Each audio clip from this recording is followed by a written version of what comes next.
It's windy, and I know Florida, you're like, oh, it's so warm. It actually feels really chilly today. It actually feels really chilly today. It actually feels really chilly today. Don't be confused by my burnt face. I know the sun is setting. We're not gonna go watch it. Lincoln really wants to go off-site, so we're gonna go off-site, off-island. It feels really chilly today. It feels really chilly today.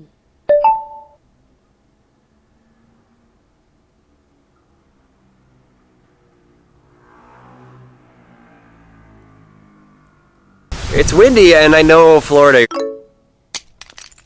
Like, oh, it's so warm. It's windy, and I know Florida, you're like, oh, it's so warm.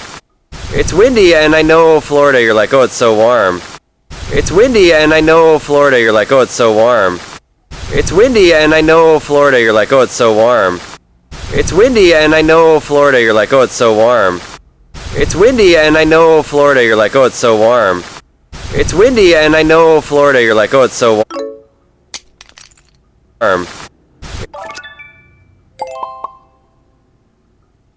It actually feels really chilly today.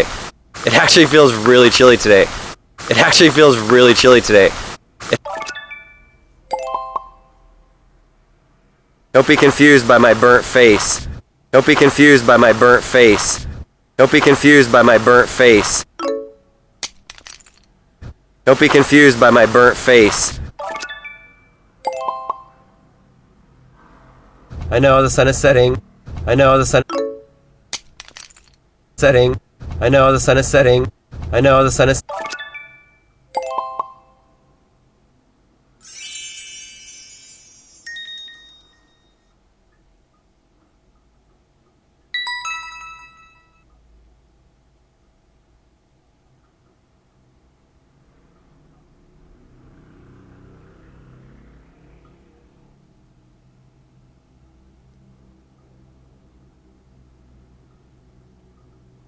"2020 is almost over. Today, we'll review this year's top 5 incorrect answers from the Cake English listening quizzes. These are some tough expressions that the highest percent of users missed. The overlapping expressions were eliminated, and all of them are used daily. Let the countdown begin. 5. The number 5 most missed answer from the Cake English listening quizzes is, I find this so cringeworthy. I find this so cringeworthy.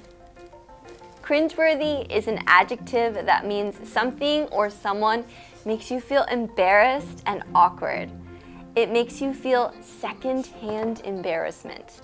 This is the embarrassment you get from watching or listening to something. Number 4 is, it was really anticlimactic.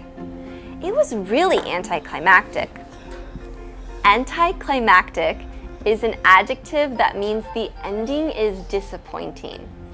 You can say this when the end of a TV show or book you enjoyed had a lame and uninteresting ending. Number 3. The third most missed answer is, I'm psyched to go there. I'm psyched to go there. The difficult part here is the adjective psyched. It's slang for feeling very excited, enthusiastic, and ready to do something. You can also use the phrase psyched up. You can be psyched up to do something or psyched up for something. Number 2 is, they asked me point blank. They asked me point blank.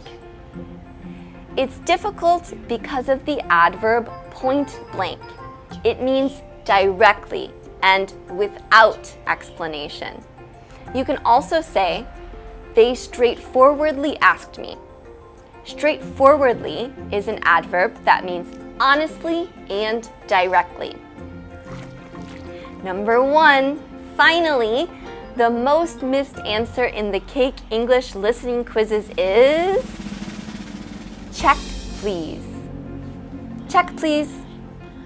This can be heard in the American TV drama Pretty Little Liars. In most restaurants in the United States, You have to get the check to pay.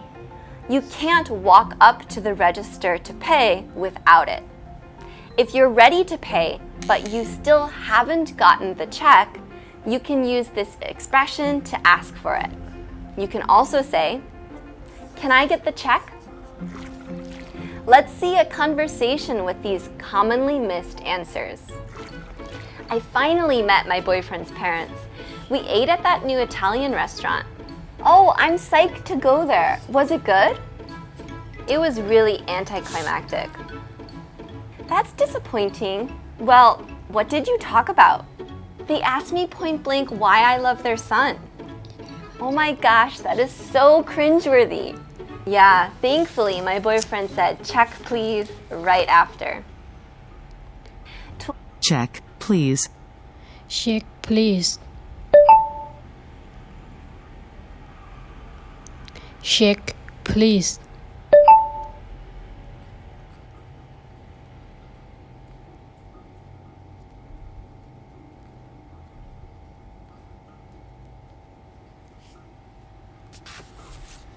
The end of 2020 is here.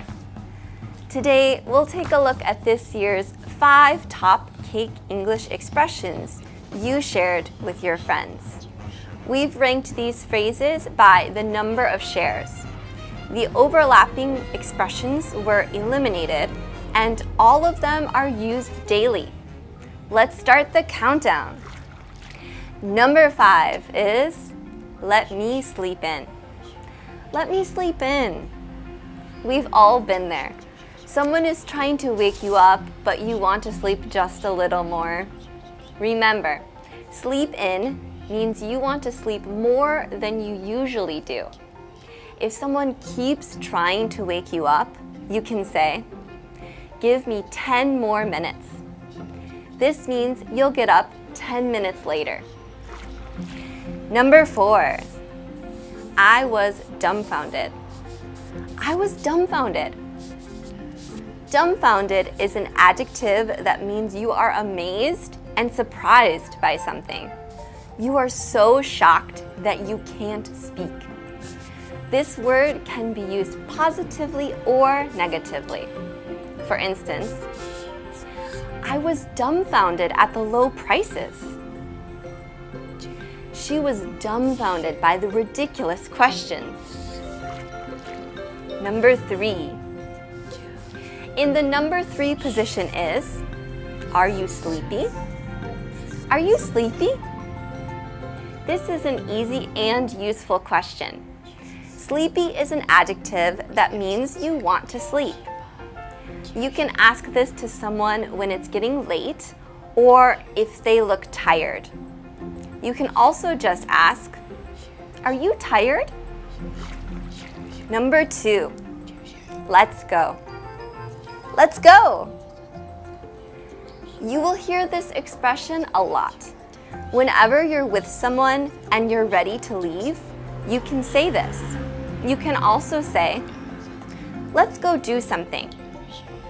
Another similar expression is, "Let's get out of here." This means you don't want to stay where you are any longer. Number 1, finally, the Cake English expression you shared the most with your friends is, "Stay hungry, stay foolish." Stay hungry, stay foolish. This is a famous quote of Steve Jobs' speech at Stanford University. He got the quote from an educational magazine called Whole Earth Catalog. Stay hungry means you should never be satisfied with your life. You should always push yourself to be better. Stay foolish means you should take risks. Try doing things other people say are too difficult or impossible. Let's see a conversation with these top shared expressions. Wake up, let's go get brunch. Let me sleep 5 more minutes. Are you really sleepy? Yes, go away. If you don't wake up now, I'll never eat brunch with you again. I'm dumbfounded. You know what they say, stay hungry, stay foolish. The end of 2020 is here. Stay hungry, stay foolish. Stay hungry, stay foolish.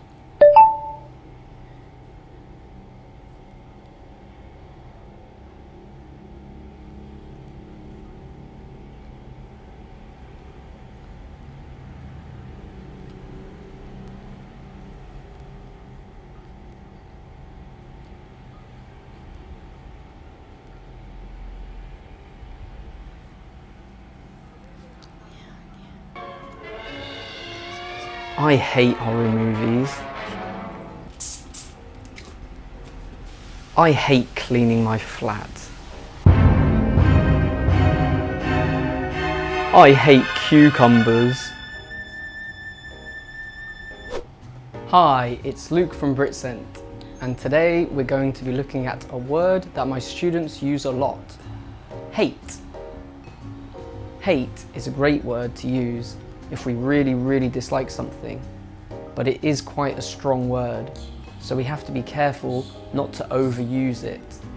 Native speakers usually use less direct, softer ways of saying that they dislike something. Let's have a look at a few examples. Instead of hate, we could say, I'm not a big fan of. For example, I'm not a big fan of cucumbers. I'm not a big fan of cucumbers. Or, she's not a big fan of horror films. She's not a big fan of horror films. We could also use the phrase, I'm not really keen on. For example, I'm not really keen on cleaning my flat. I'm not really keen on cleaning my flat. Or, he's not really keen on abstract art. He's not really keen on abstract art. Another phrase we could use is, I'm not really fond of. For example, I'm not really fond of tea. I'm not really fond of tea. Or, they're not really fond of swimming. They're not really fond of swimming. Finally, it's okay to use hate when making a joke with your friends. For example, you could say to your friend, I hate you, if they make a joke about you or play a trick on you.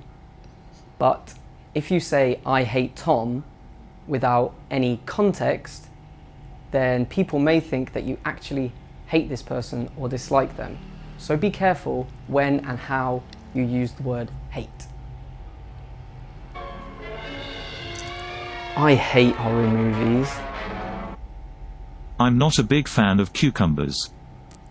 I'm not a big fan of cucumbers.